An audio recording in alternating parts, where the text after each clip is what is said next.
Hey YouTube, just wanted to share here with you a little tool that I made for winding up your straps.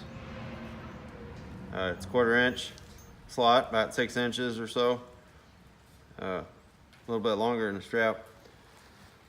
Go ahead and put it in here like that and then wind it up, and when you're done, flip it on out. Here, we'll go ahead and demonstrate it. I'll show that right there along the yard, about 20 foot.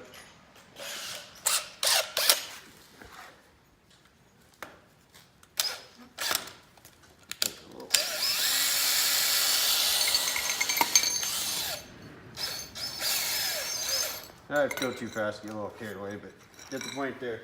Works a lot quicker.